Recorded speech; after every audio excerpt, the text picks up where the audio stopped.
भी जातियां इस वक्त मौजूद हैं, वहाँ भी उस समय सभी जातियां मौजूद थी। लेकिन हम सब कौन? काफिर। एक रात मस्जिदों से ऐलान हुआ, अल्लाह को ना मानने वाले काफिर 24 घंटे के अंदर अंदर घाटी खाली कर दें, लेकिन अपनी घर की औरतों को वो वहीं छोड़कर जाएं। मेरी माँ वहाँ जिन्हें राखी बांधा करती थी, भाई बोला करती थी, जो लोग हमारे बागों में, हमारे घरों में काम किया करते थे, नजरें बदली उनकी। 13 वर्ष की आयु, सीमेंट के ट्रक में छुपकर भागना पड़ा अपना सब कुछ छोड़कर, खाली हाथ। भजन लाल सोपुरी, संतूर वादक, पद्मश्री, मेरे सगे ताऊ जी, उनकी कोई प्रसिद्धि हमारे किसी के काम नहीं आई। हमें वहाँ से भगाया गया और हम भागे। लेकिन ऐसी स्थिति वहाँ हमारे साथ आई क्यों? क्योंकि वहाँ हम संख्या में घट गए थे और दूसरा समुदाय संख्या में बढ़ गया था। हम में से जितने भी इस बात को इस वक्त मौजूदा लोग सुन रहे हैं, किसी भी गलतफहमी में ना रहे।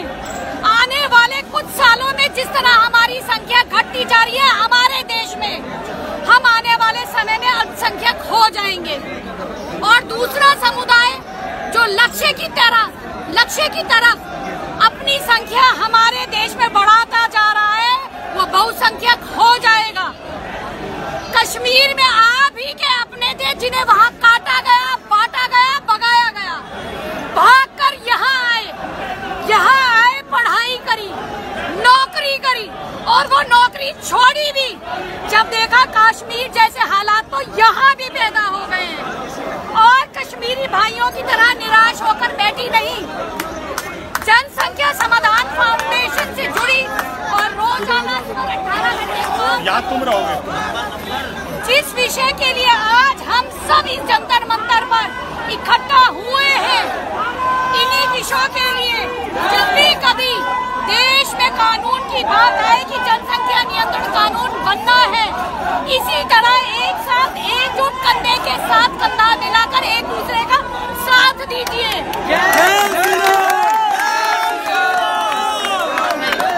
वरना अगर किसी वजह से हमने ये नहीं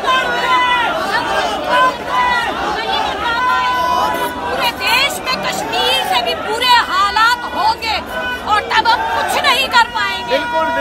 एकजुट, एक साथ कंधे के साथ कंधा मिला के, आवाज सुर के साथ सुर मिला के, जहाँ से भी आवाज आए उस भाई उस बहन के लिए साथ खड़े हुए।